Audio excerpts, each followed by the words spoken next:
so long space remain, so long sentient beings remain, so long suffering remain, I will remain in order to serve.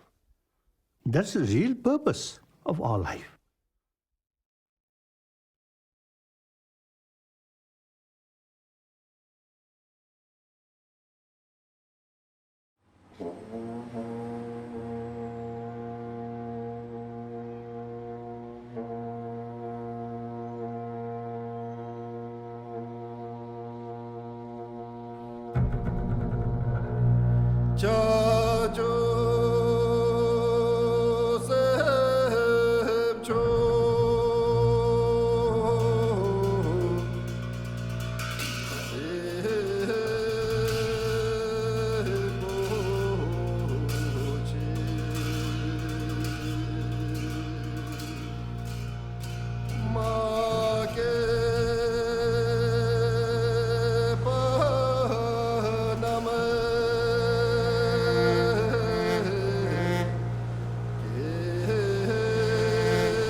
In 1991, I filmed the first major movie to be made about the Dalai Lama, called Compassion in Exile.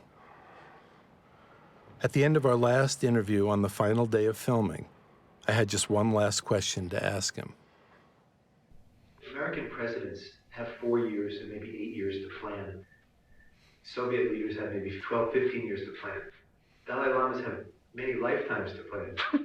Do you have a plan for this lifetime? Lifetime.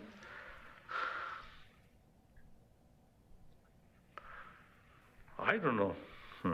Basically, as a Buddhist practitioner, the main purpose of life is serving or helping, or at least contribute some happiness to others, including animals, insects. That automatically you get some satisfaction, inner peace. So that's the basic thing. Then I think another level, as long as remain as a refugee, I will remain as a leader for the struggle. And then when we gain our freedom, our right, I will be no more as a leader, remain as a ordinary Buddhist monk. Usually I call simple Buddhist monk. Then, if possible, it's a few years,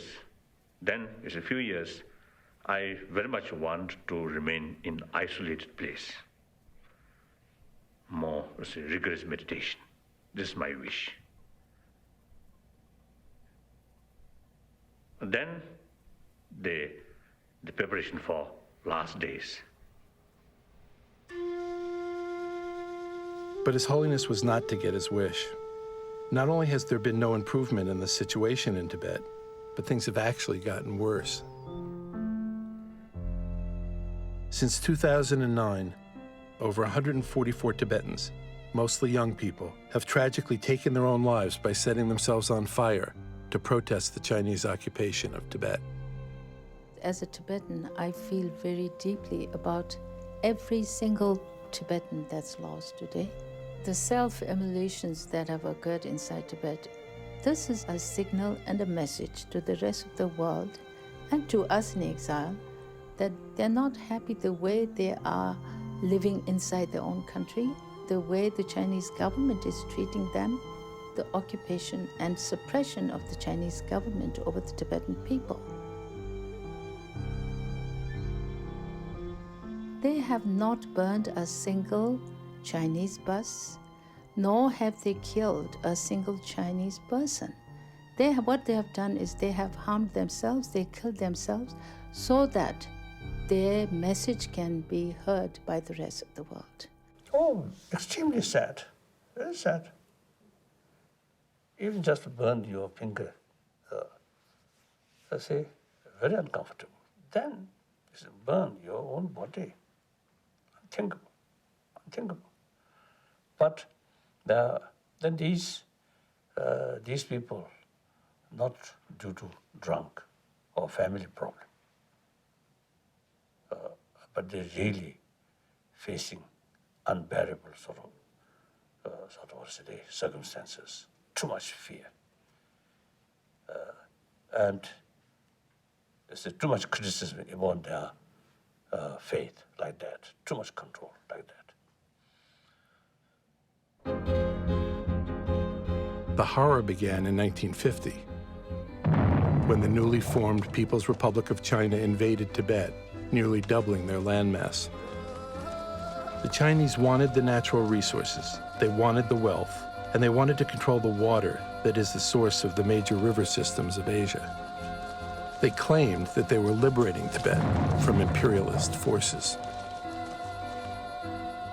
Tibet was thrown into turmoil. The people responded by calling upon the teenage Dalai Lama to take control of the country as the head of state. One of his first actions was to confront his enemies directly. He went to China to meet with Mao and Zhou Enlai.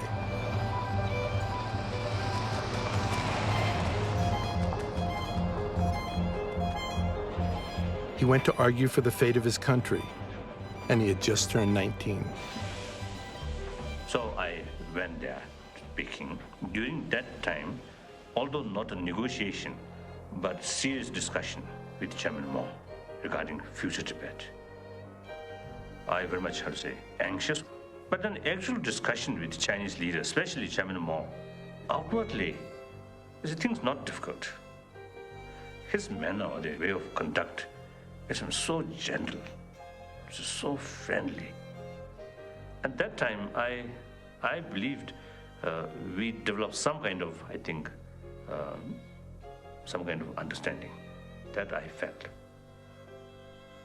But then later, it seems my conviction or my observation seems, I think, seems wrong. Then, you see, things getting worse and worse. Then 1959, around January and February, things really become, you see, tense.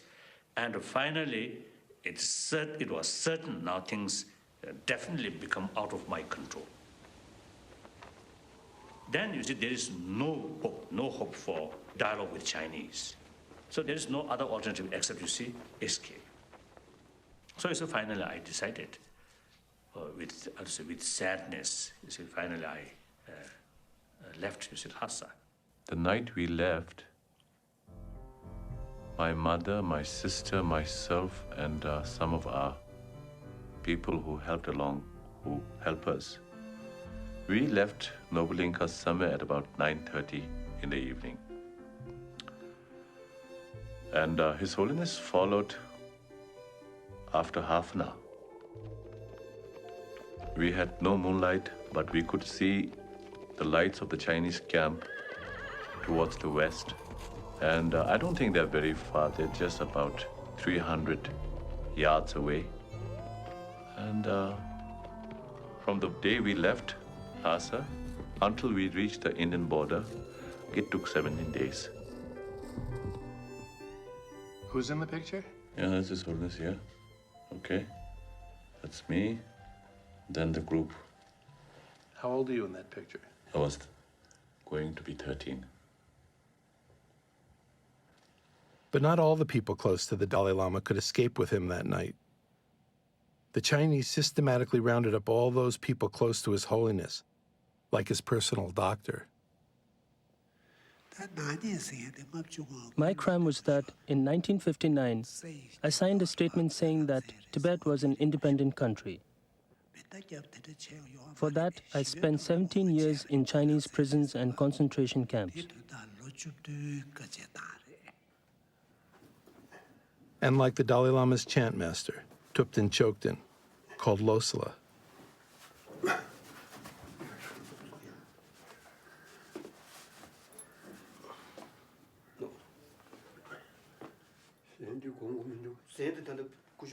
Losula, he was the chant master in 1959.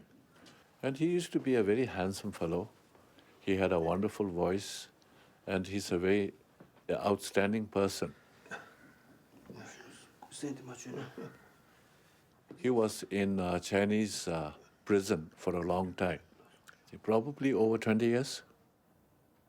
And then he was allowed to leave Tibet and come to India, and he stayed here.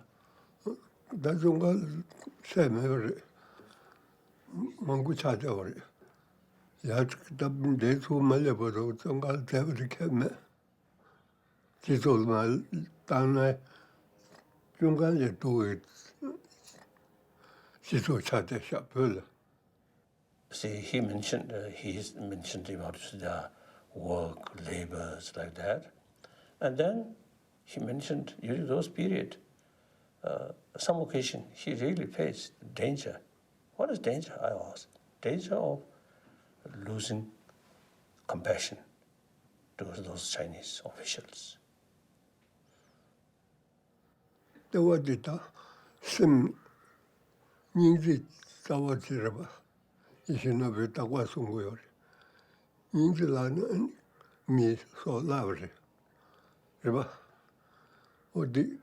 This some kwani wata tunga nalia kunzo 펜바시다만 두고 자는 게 제만요.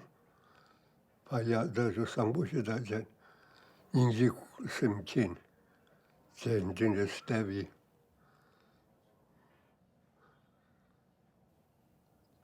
Yeah, how can you do that? But then I suppose if you really develop a sense of other people and what their true being is, and particularly,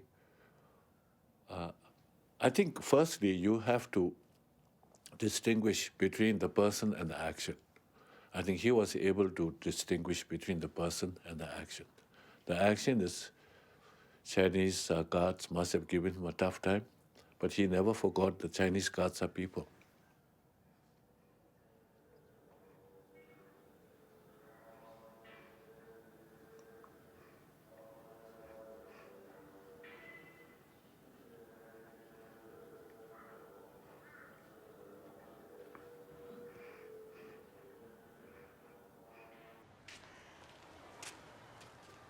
When I first met with the Dalai Lama to discuss the new film, it was clear that it would not just be about his reincarnation and the geopolitical chess match he's engaged in with the Chinese, but that we would include the things that he feels a passion for and an urgency to share with the world.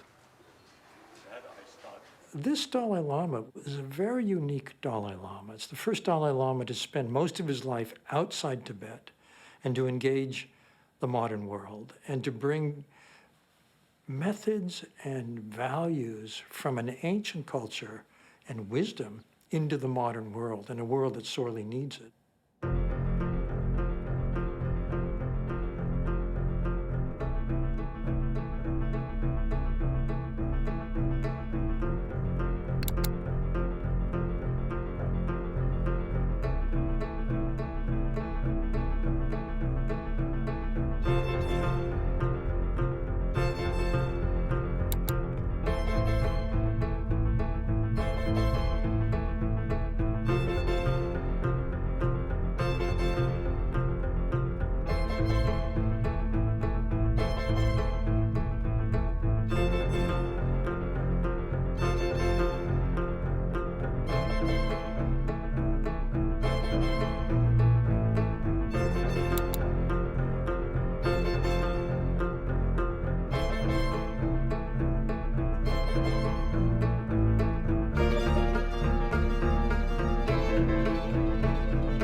His Holiness first wanted the atlas or map of emotions done.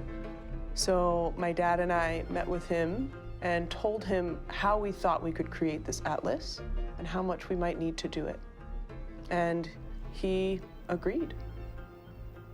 He's our #1 funder. He's our boss, he's our project manager, and luckily a pretty kind taskmaster. But more than anything, he's our motivation and inspiration.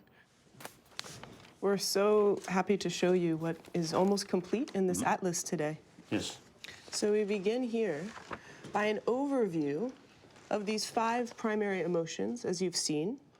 The emotions have a relationship to each other. And in this first image, we show this relationship. Then here, we have the states of our emotions. So the states of anger. And here, you see them named. Argumentativeness. No listening, only talking. Sometimes me also like that. All of us, yes? Many times. We did this. So just ahead, for sadness, for example, we also have the actions of sadness. So how it feels, what are the ways that we act? Usually scientists you cannot make, which is some kind of measurement. Yes, very. Intensity of this mental experience. For the Atlas, we were always between two goals. One, help people. Two, represent science. And sometimes one goal is higher than the other. With the way people report emotion, this is as scientifically valid as any measurement, because it is our felt experience. We don't know exactly how this will help people yet. And we're hopeful by seeing this, they will understand it, yes, and it can bring awareness. Ultimately, our emotion is the real troublemaker. So we have to deal that. In order to deal that, like I think sometimes we may call these destructive emotion is our inner enemy.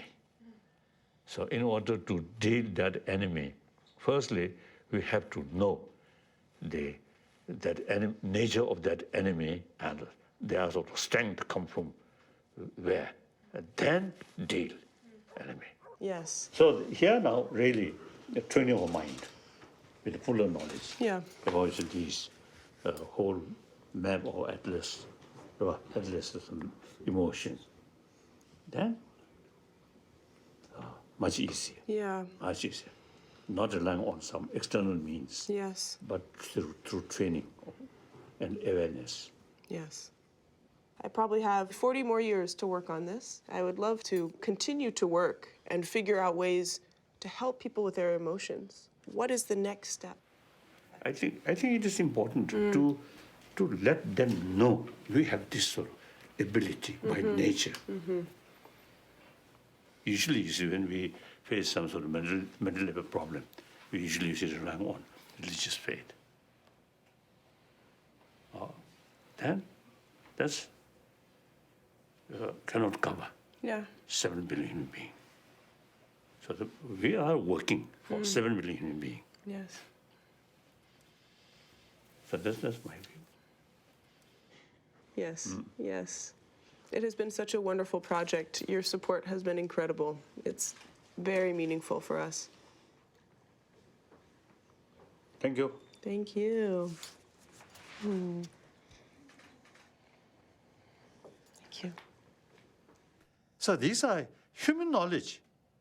It is something belongs to the world.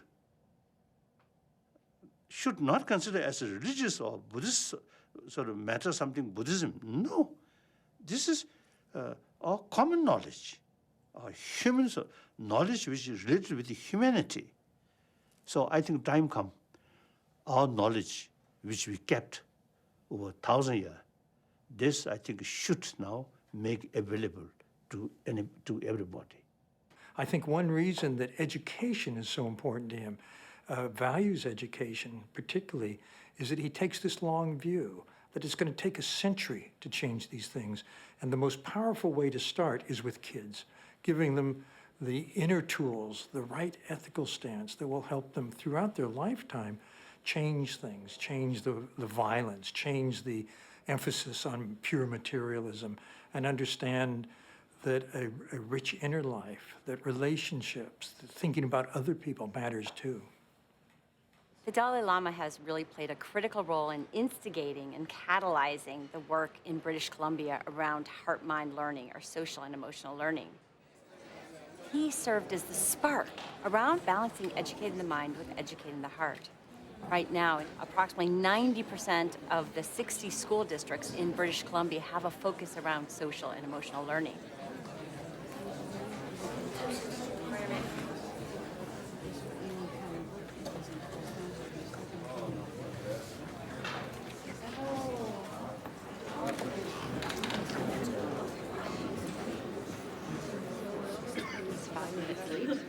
So we really need to get him to the class as quickly as possible.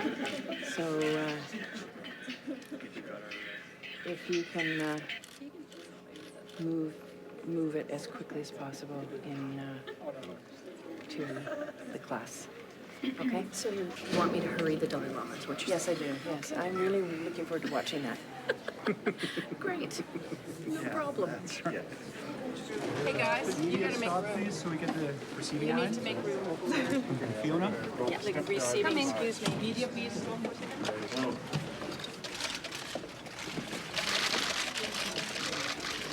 Today I'd like to show you how we're educating the hearts of students Very good.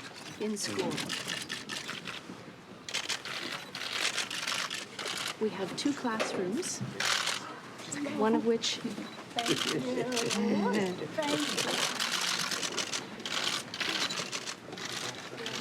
classroom has 9 and 10 girls who have been studying. This is Jen Erickson, a teacher at Moberly Elementary School. She's going to show you what her students have been doing in their classroom.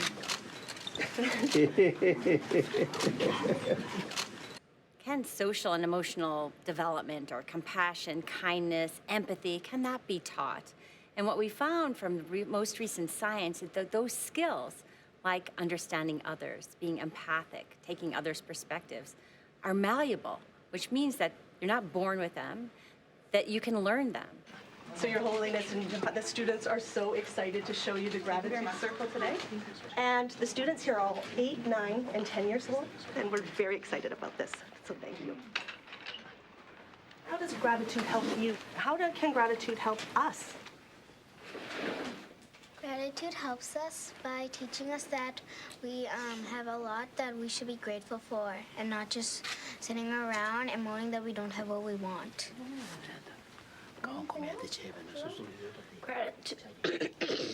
Gratitude helps us in many ways, like releasing a chemical in our brain called dopamine. It's a happy chemical.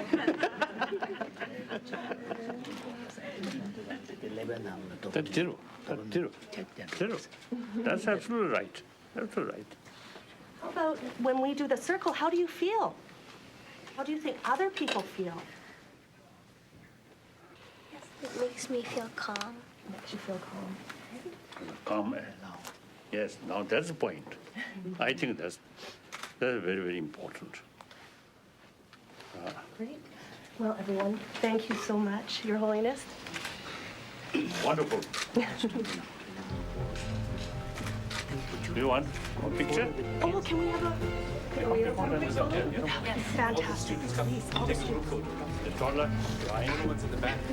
If you look this way. Okay, you sit down on the front. Sit down on the front.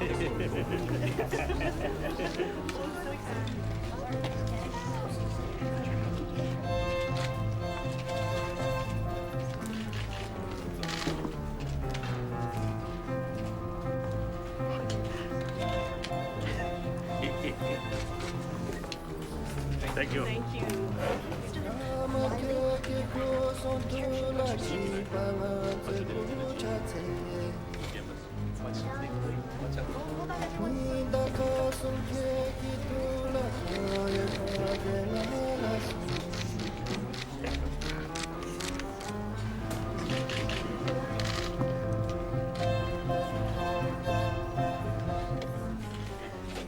How are you all feeling? Was it good?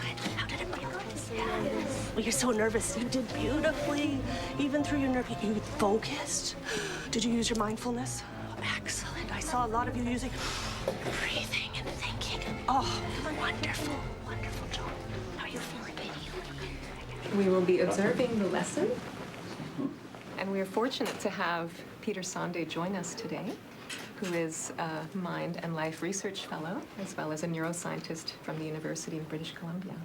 And they've been curious about what science can tell us about the brain, happiness, and compassion, and leading a meaningful life. Cool. Feel free to sit down, yeah. So today we have Simran. She has an EEG on.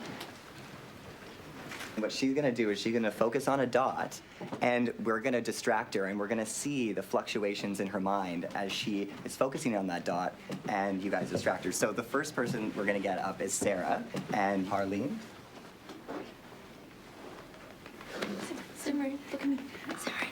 Okay, so there was this like dog walking the other day, and then I walked into it, which was really sad. So we're seeing fluctuations as she goes in and out of focus. And now Richard, you feel free to try to knock her off that. So Simran, the question is x plus 7 minus 4 equals 19. So what do you believe x equals? And so what we're seeing here is we're seeing a dip in her, in a proxy for her attention right now, as she's kind of dealing with multiple distractors in the room at the moment. May I interrupt you? Answer, please. When we're training our mind, it is quite sort of useful. Right. Make a distinction, the mental level and sensorial level. Right. When you look on the dot, dot, yeah. So long as that dot there, it work. Like an image. So the image in front of you served as a prop, but actually what you are focusing on is the image in your mind. Not external thing. Then you can prolong even hours without that object. Yes. But it cannot disturb your mental focusing that image. So that's, I think, important. Yeah, very important. Your Holiness. Your Holiness, we are curious to know, how can we be focused, healthy, and happy each day?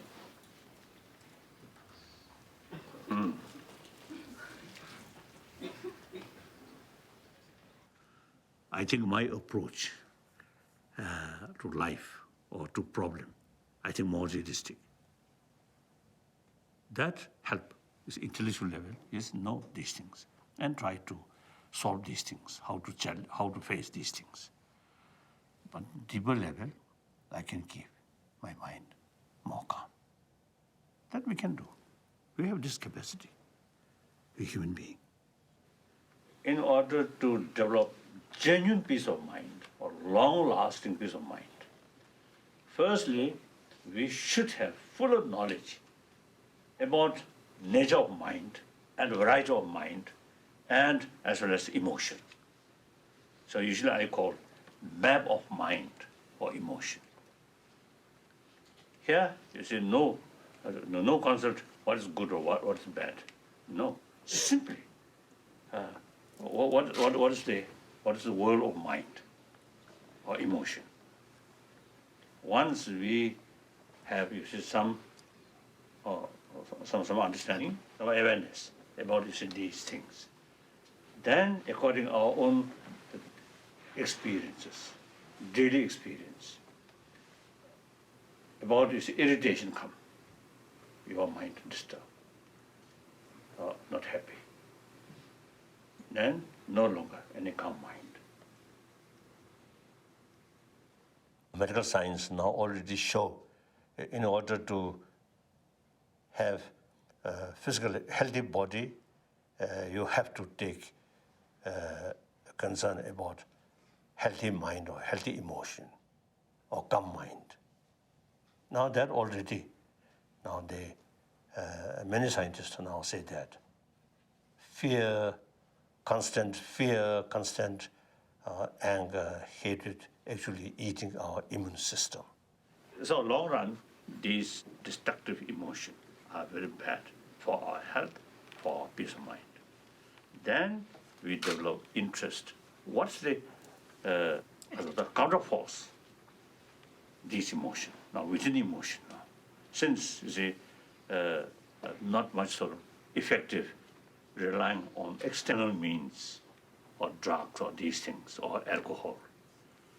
Then you see, what is the sort of within the mind, within emotion, what is the counterforce about fear? Fear, suspicion, anger, jealousy, while these is alive, these are active in your emotion, you never get genuine relaxation. Other hand, warm-heartedness, sense of concern for others, these emotion brings inner strength, self-confidence. These are the basis of complete peaceful mind. Through training of our mind, training means utilize our intelligence. Since trust, affection, something very important, very useful for individual, for family, for society, ultimately for humanity. Our Supreme Master was Buddha Shakyamuni. Since he himself, told or advised his follower, "Oh, my follower, ordained monks and scholars should not accept my teaching out of faith, out of devotion, but rather thorough investigation." So then, poor Dalai-Lama, my talk, they should examine, investigate.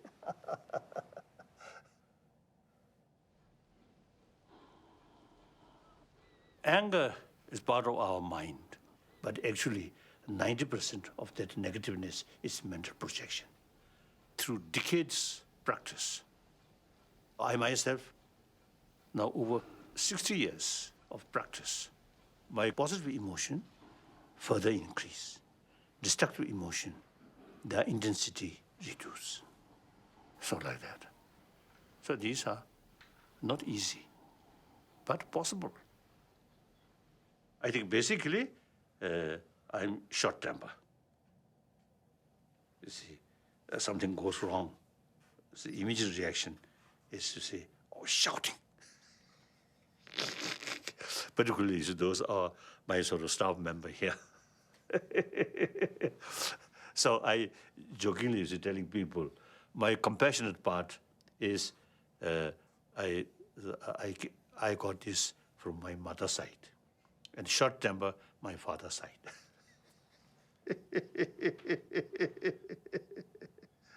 But like my father, my anger never remain.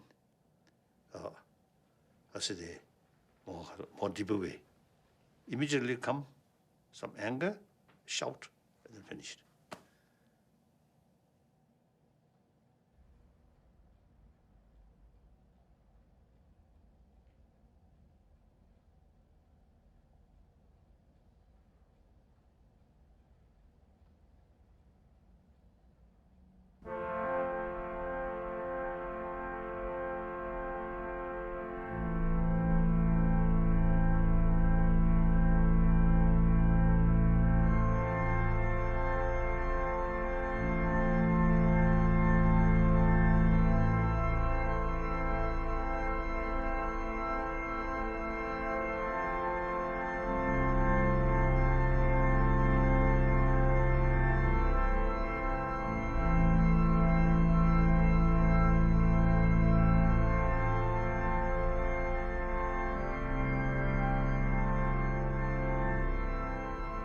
The Dalai Lama liked to come to the cathedral. I remember the first time he came, Philip Glass was at the organ, and I mean, it was really wonderful.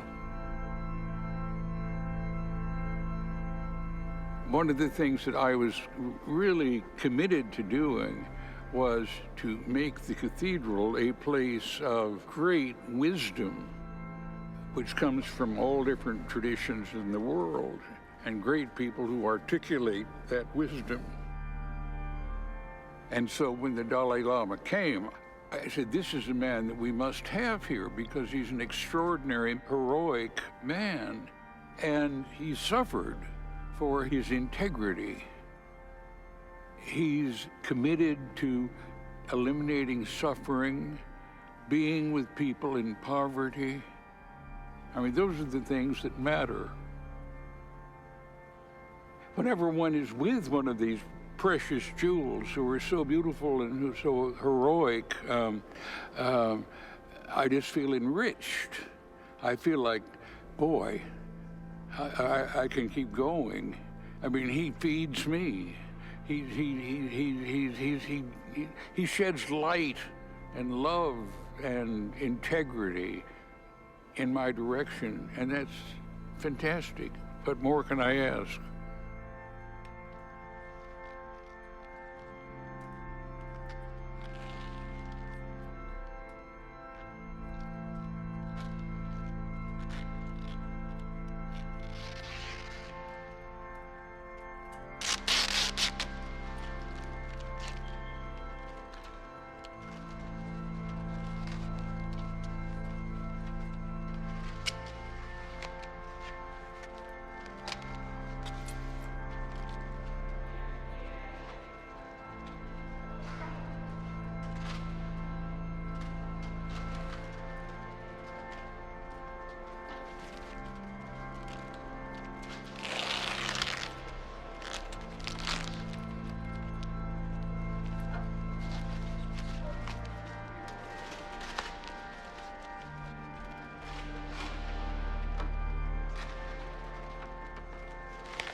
I like them on brown paper.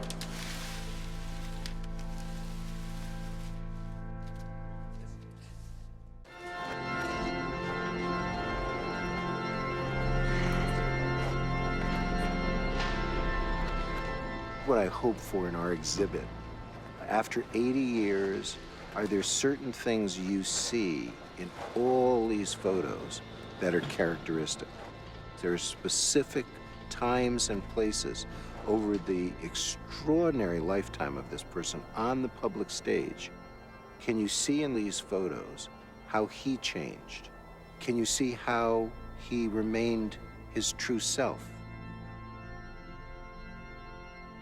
I would dare to say that there would be few people, in my opinion, who would be in the presence of the Dalai-Lama without feeling touched by holiness. Now, maybe they'd use some other word.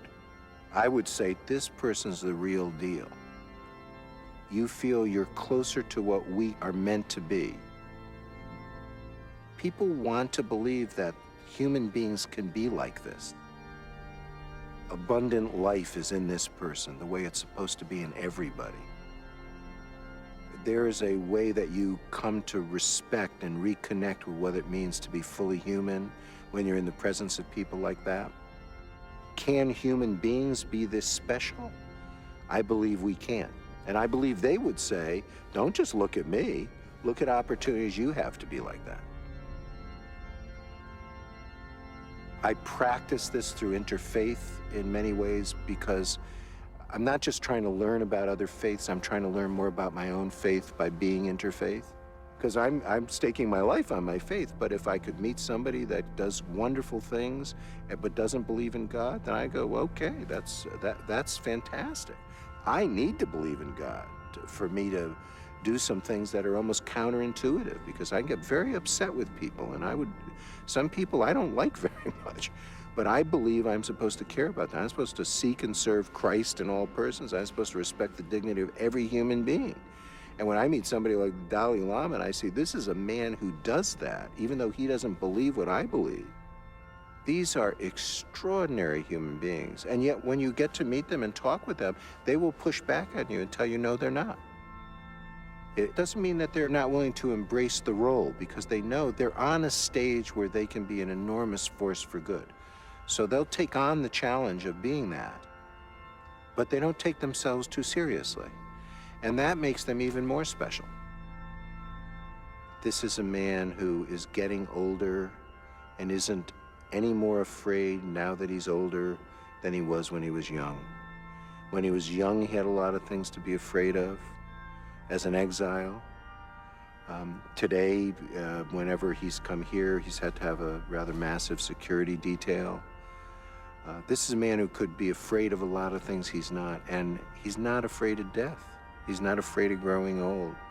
So I want to grow up and be like him.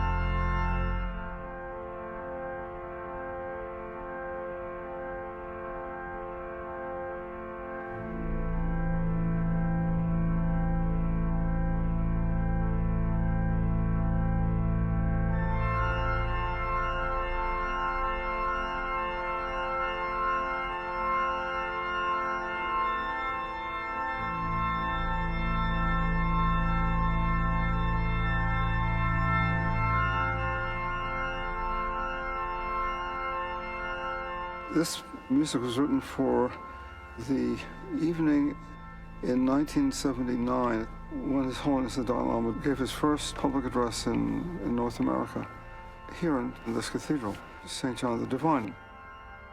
And I composed the music on this organ for that event.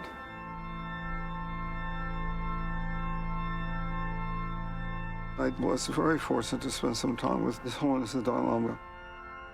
We've had a number of conversations about music and about Buddhism. The training that comes with the Tibetan Buddhist tradition is very helpful. I've been involved with that practice for a long time. It's been valuable, no doubt. So I really feel there's a deep connection between mind training and artistic creation.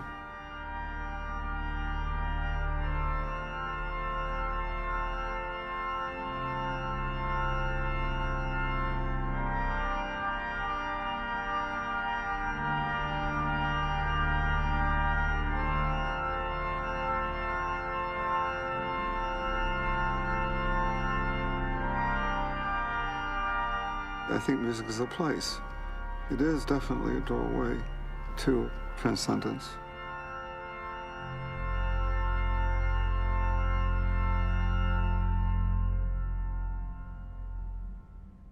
The Dalai-Lama had given a talk about the Bodhi mind, and they said, when have you felt, what are your experiences with love? And he said, my experiences with love is when I think about people, animals, and insects.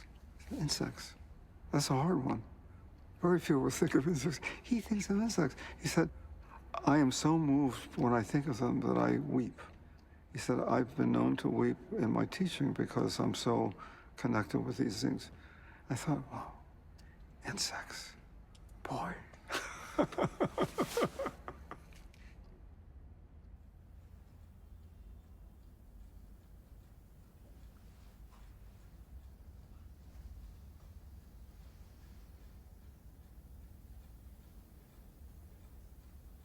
From Buddhist viewpoint, all religion created by a human being. Therefore, we all have the same potential to practice infinite love. Then you see different philosophy developed. Concept of creator, concept of Buddha, all these come. So therefore, the old major religious tradition, the essence is practice of love. There's no question. Oh, I think my childhood, well, now almost like a dream, but so many years back, you know. My sister, my elder sister, and then me, and my second brother, my third brother, and my fourth brother, His Holiness, we were all born in the, you know, cow barn. So in the Tibetan custom, you know, we think you see, you give a birth, then we should go to the, you know, straw house or, you know, straw room or go to the cow barn because you make a mess. That's right. At the age of 2, this precocious son of uneducated peasant parents was discovered to be the reincarnation of the previous Dalai Lama. Few occasions In dream, I remember some is my previous lives, but these are mysterious. For me, I don't consider His Holiness as a brother, in the sense that, when His Holiness is recognized as the Dalai Lama, he is taken from the family and he stays up in the Podala. It's a very different thing from an ordinary brother in an ordinary family. The people who were concerned, who were supposed to look after him, who were his teachers, I think they were rather strict with him. No, it's not like, oh, you are the Dalai Lama, you can do what you want. I think that's totally out. It's not the way. Lingren Rinpoche, my tutor, and till his last day, he remained my best friend, my best teacher. Since my childhood, he looked after me, very kind. But at the beginning, when I was very young, he never smiled to me. He never showed smile. So I'm a little bit afraid. I think now I realize he acts, I think, as a good teacher. A little bit scared to me. Strict.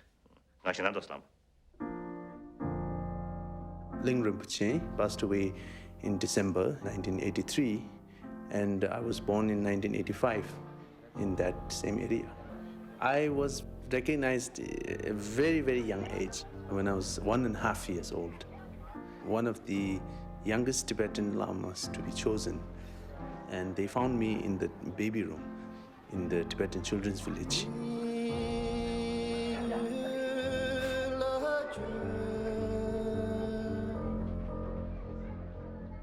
My name is Ling Rinpoche, and I am the reincarnation of the 6th Kyabje Ling Rinpoche, who was the senior tutor to His Holiness the 14th Dalai-Lama.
The earliest of my memory is me being in the previous Ling Rinpoche's house.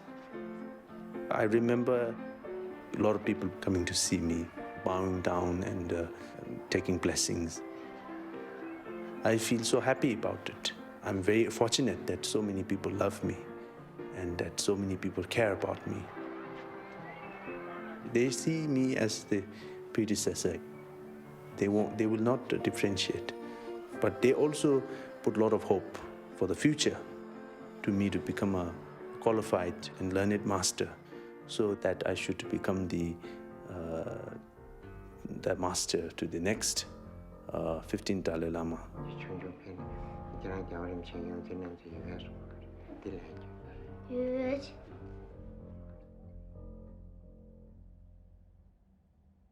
Now, if consciousness is 100% the brain, then forget about reincarnation, past life, future life. It makes no sense.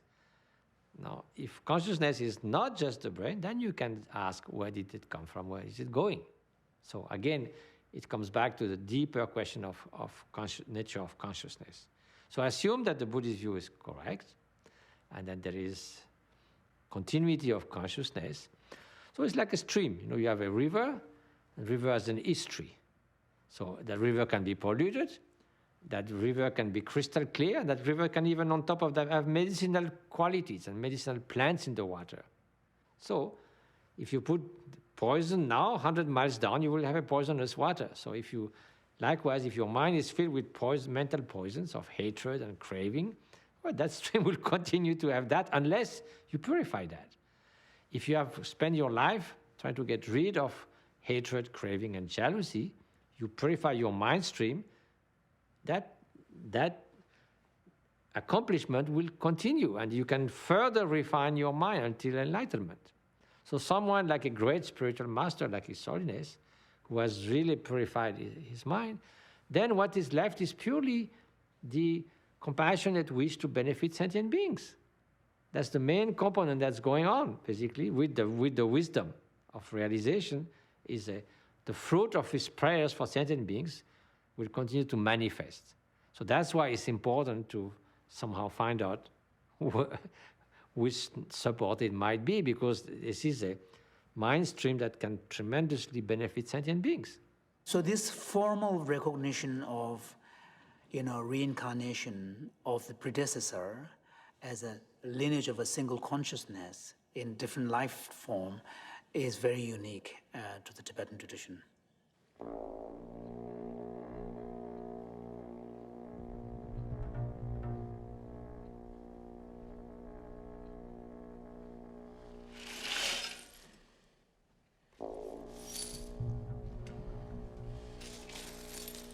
My daily practice is preparation for death.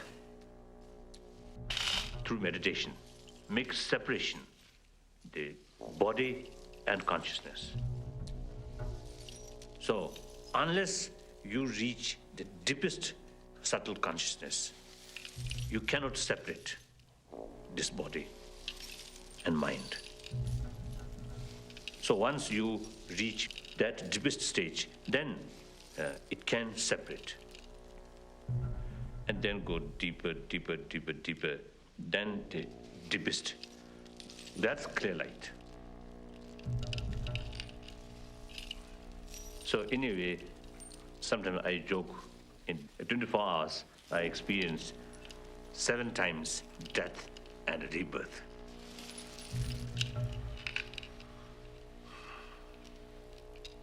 And then when the actual death happens, then this practice becomes very useful.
The long life ceremony invokes the energy of healing beings.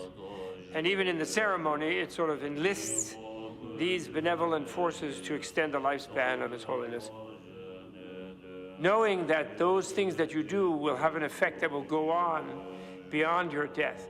So the long life things are to be able to make this human life that we have longer so we can use it better to go on in other lives. And we can more develop ourselves and become greater beings so that we can be reborn as greater beings. That's the thing.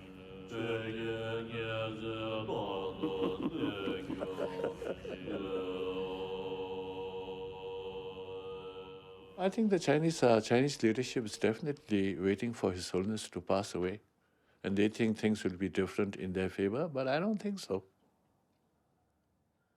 If today I die, and then I think most probably, to Dalai Lama may happen. The way things are going, I think the Chinese definitely like to install a Dalai Lama of their own choice. There's no question in my mind that as soon as the current Dalai Lama dies, the authorities in Beijing will find what they say is the 15th Dalai Lama.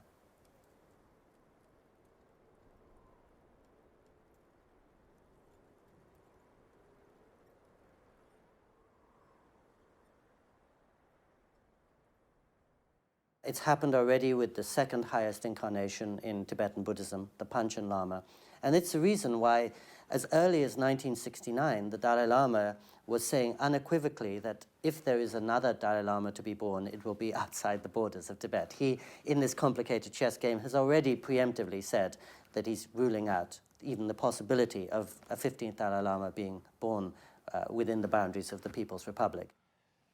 So, in order to involve about this Tibetan Lama's reincarnation, then firstly, the Chinese government should accept Buddhism as a sort of good religion, or they should believe that, and should believe the theory of rebirth, reincarnation.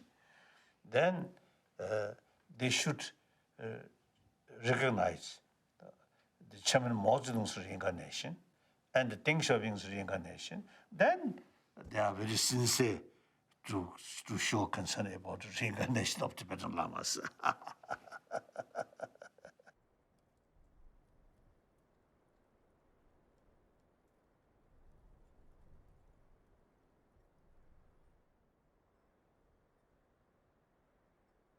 This Dalai Lama has the final say on the next Dalai Lama. No one else. No power, no money, no Chinese leader can replace this Dalai Lama as far as the next Dalai Lama is concerned. So 14th Dalai Lama will decide on the 15th Dalai Lama. I hope there will be a 15th Dalai Lama because the name the Dalai Lama and the institution that it represents is a powerful symbol for the Tibetan people and its tradition.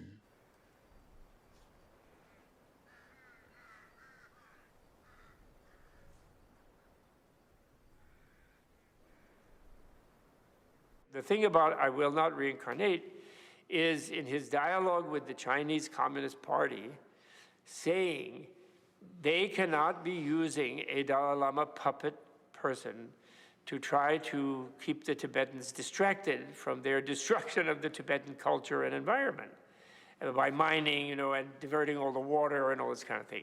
That won't work. So he will not be any kind of a Dalai Lama they will find. And actually, he sometimes says he'll reincarnate as a Dalai Lama, maybe if Tibetans want, in exile. So when he says that he might be the last Dalai Lama, His Holiness is not saying that he will not come back. The point he's making is that, he may be the last one in his lineage that will come back as the Dalai Lama with a formal recognition of the continuation of the institution.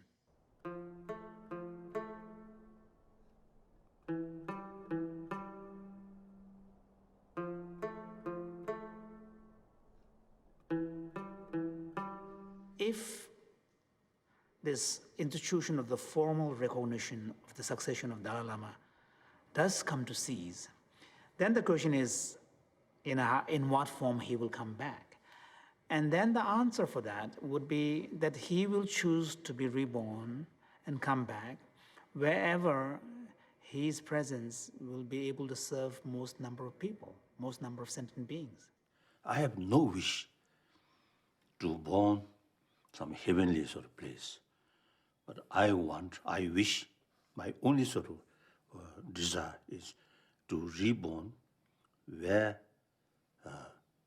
some difficulties or problems where I can make some contribution.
The idea was to convey a sense of how I felt about the individuals I painted. And I have got great affection for His Holiness, and I hope that the portrait I painted reflects that.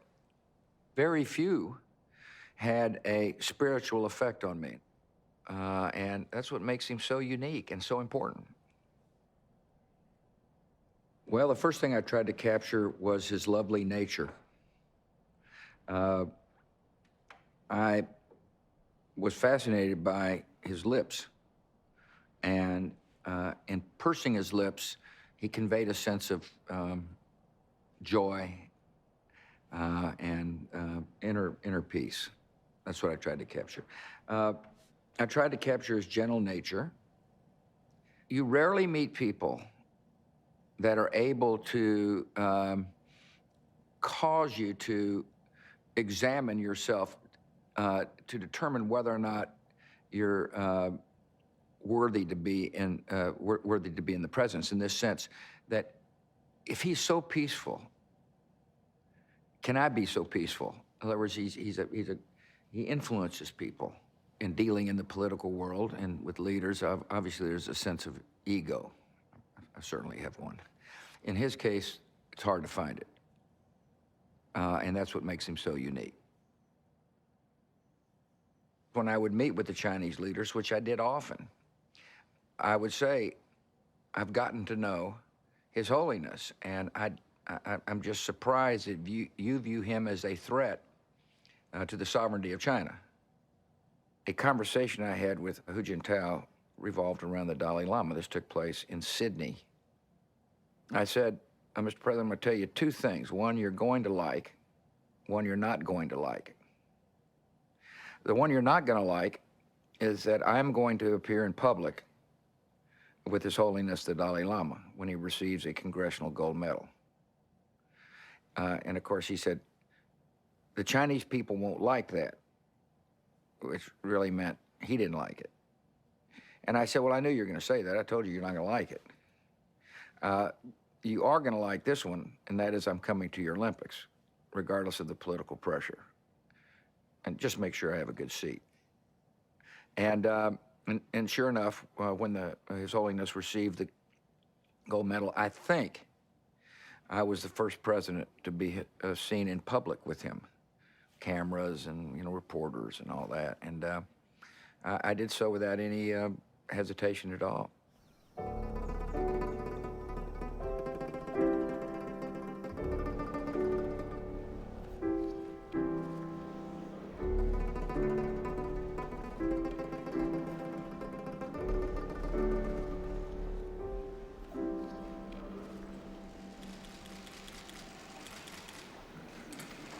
Ladies and gentlemen, the Congressional Gold Medal recipient, His Holiness the 14th Dalai-Lama of Tibet, and the President of the United States.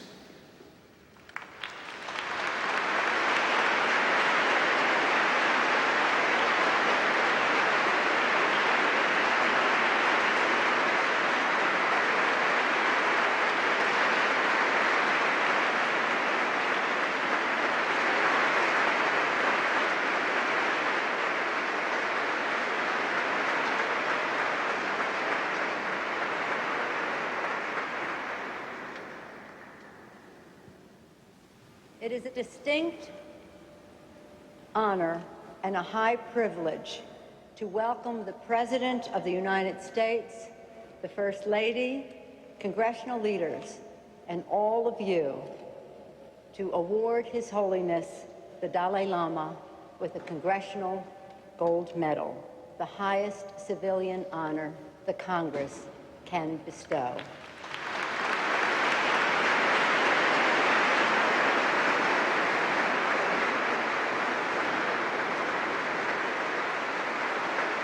Ladies and gentlemen, Republican Leader of the United States Senate, the Honorable Mitch McConnell. I want to recognize someone who could have stayed home this afternoon but didn't. U.S. presidents have met privately with the Dalai Lama for years, but it wasn't until today that any of them had lent the prestige of the office to a public event in his honor.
Holiness, do you hate the Chinese? No. Almost none. Sometimes I lose some temper, but almost none, any hatred feeling. And instead, say, afterward, I get more concern, more compassion towards them. And in my daily prayer, there's some certain practice we call exchange or take and give. My positive mental thought is give them through imagination. Take their ignorance and their suffering, their anger, their hatred, take into myself. So that kind of practice I seriously do. Your Holiness, 25 years ago, you described your daily practice of take and give, where you take the Chinese anger and ignorance and return to them love and compassion. Has that worked? I mean, who's benefited by your 40 years of that practice? Benefit to myself. It won't help actual problem, but immense help to maintain peace of mind. All this is a practice. I think even the practice of love, compassion, the benefit firstly go to himself, herself. Then through action, some other people also may get benefit. I think quite often, people get this sort of impression, the practice of love, forgiveness, is something good for others, not necessarily themselves. That's totally wrong. As a sort of practice, these things, immediately you get more peaceful mind, more calm mind. That also gain more inner strength, more self-confidence. Then automatically, come indication from your smile, from your face, and from your action. That gets some benefit to others. Like that.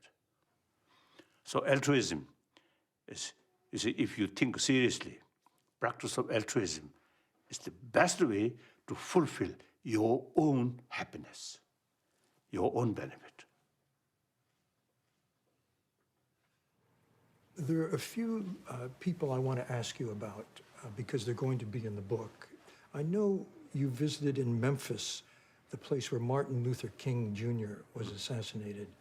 And they've called him in a way, he's a kind of a Gandhian in America. What are your thoughts on Martin Luther King? Oh, I'm one of the admirers about him, about his activities.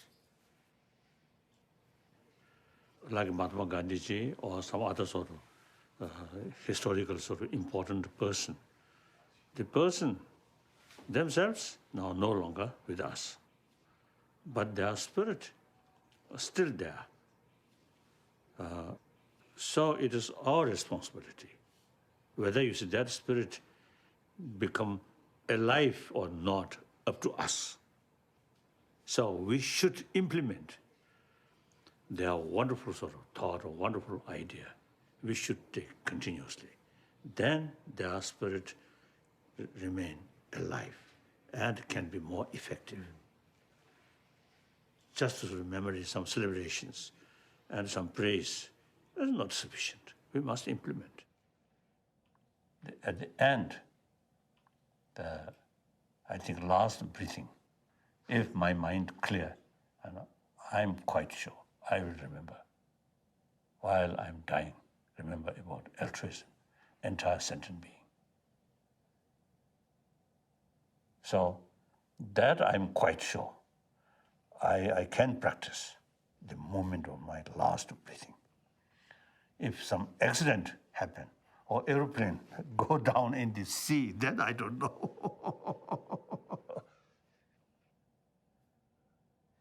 Your Highness, do you have that spiritual will? No. Not necessary. Not necessary.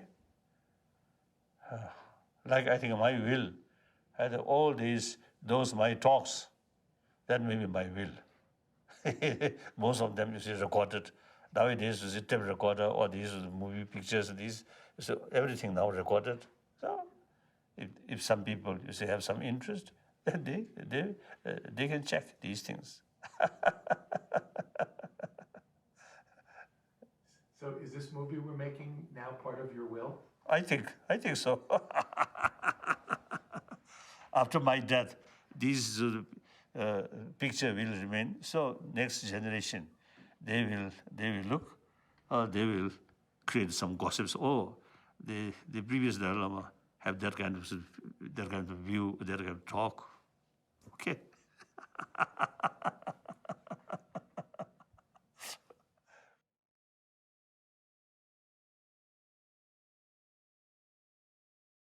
So long space remain, so long sentient beings remain, so long suffering remain, I will remain in order to serve.